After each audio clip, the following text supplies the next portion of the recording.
فَأَتْبَعُوهُ فَاتَّبَعُوهُ فَأَتْبَعُوهُ فَأَتْبَعُوهُ نہیں ہے بیٹے، فَأَتْبَعُوهُ نہیں ہے، فَاتَّبَعُوهُ فَأَتْبَعُوهُ پہلے بھی میں نے آپ کو کئی بار بتایا۔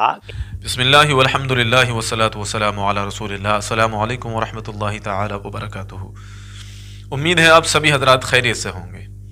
ہمارے کچھ احباب نے کمنٹس میں یہ خواہش کی ہے کہ انجینئر کو جواب دیا جائے، اس کے فتنے اور فساد پر لگام لگائی جائے، اور بالکل ٹھیک بات ہے، ان کی یہ خواہش اپنی جگہ بالکل درست ہے، کیونکہ دین کے اندر جب بھی کوئی فتنہ پیدا کرتا ہے، فساد پیدا کرتا ہے، تو علماء کی ذمہ داری ہے کہ اس کو لگام لگائیں، اس کو جواب دیں۔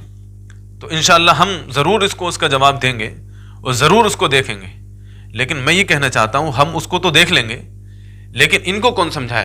پیٹرول میں برکت کا روحانی علاج سورۃ الکوثر 7 بار پڑھ کر پیٹرول کی ٹنکی پر دم کر دیں، انشاءاللہ عز و جل پیٹرول میں برکت ہوگی۔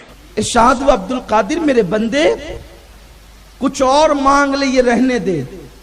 میرے غوث نے اپنا جبہ اتارا، اس کے تیری عزت کی قسم یہ اتار دیتا ہوں، اگر تو نے یہ کام نہ کیا مولا میری خاطر زندگی پر میں لباس نہ پہنوں۔ ندائی میرے بندے اسی تیری ادا پر تو ساری کائنات قربان ہے، اور تیرا یہ یقین ہمیں اچھا لگتا ہے، اب میری قدرت کا کرشمہ دیکھ لے۔ اور اس کے بعد جب دریا کی طرف نظر کی ہے تو لوگ بھی دیکھ رہے تھے، جو کشتی ڈوبی تھی 12 برس کی وہ اوپر تیر گئی ہے۔ خود غوث پاک نے فرمایا زمین کا بیلنس قائم ہے عبد القادر کی وجہ سے۔ غوث پاک نے فرمایا زمین میں یہ جانوروں کے تھنوں میں جو دودھ ہوتے ہیں یہ عبد القادر کی وجہ سے ہوتے ہیں، فرمایا غوث اعظم سرکار نے۔ زمین پر جو بچے شفا پاتے ہیں یہ عبد القادر کی وجہ سے۔ انجینئر کہیں کی کوئی توپ نہیں ہے، اس کے علمی لیول کا اس چیز سے اندازہ کر سکتے ہیں آپ کہ قرآن کی جب بھی وہ کوئی آیت پڑھتا ہے تو اس میں غلطی کر دیتا ہے، جبکہ قرآن مسلمان صبح صبح پڑھتا ہے، دن میں تلاوت کرتا ہے، اس پہ زیر زبر لگے ہوئے ہوتے ہیں، وہ قرآن کی عبارت نہیں پڑھ پاتا ہے۔ تو سوچئے وہ عربی کی کتابیں کہ جن پر اعراب بھی لگے ہوئے نہیں ہوتے ہیں وہ ان کو کیا پڑھ پائے گا؟ اور میں یہ بات دعوے کے ساتھ کہہ سکتا ہوں کہ جس ٹاپک کو اس نے چھیڑ رکھا ہے عقائد کا، اس ٹاپک پر انسان تحقیق تب تک نہیں کر سکتا جب تک کہ اس سے اچھی عربی نہ آتی ہو۔ تو اس سے کیا عربی آتی ہوگی جو قرآن کی عربی نہیں پڑھ پا رہا ہے دیکھ کر کے؟ میں الحمدللہ میں نے تجوید 1992 میں سیکھی ہوئی ہے کوالیفائڈ لوگوں سے، جب میری داڑھی مونچھ نہیں نکلی تھی۔ سورہ سبا آیت نمبر ہے 20۔ وَلَقَدْ صَدَّقَ عَلَيْهِمْ إِبْلِيسُ ظَنَّهُ فَأَتْبَعُوهُ إِلَّا فَرِيقًا مِّنَ الْمُؤْمِنِينَ۔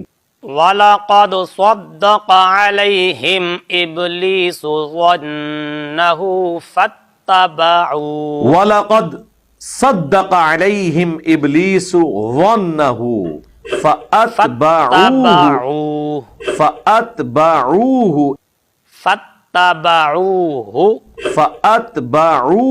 فَأَتْبَعُوهُ نہیں ہے بیٹے، فَأَتْبَعُوهُ نہیں ہے،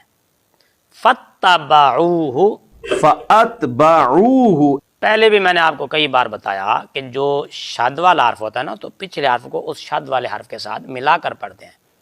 یہ تا ہے نا، تا یہ جزم والی نہیں ہے بلکہ شد والی ہے۔ فَأَتْبَعُوهُ نہیں ہے،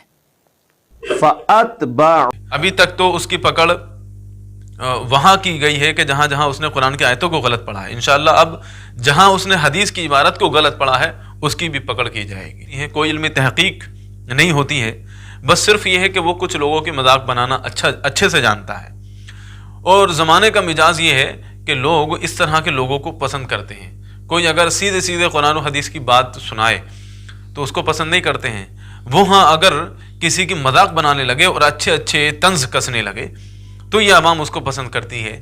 یہ عوام کی مردہ دلی کہیں یا بے ضمیری کہیں، یہ جو بھی کچھ کہیں، لیکن بہرحال اس کو لگام لگانا ضروری ہے، کیونکہ یہ اب ایک فرقے کی شکل اختیار کر رہا ہے۔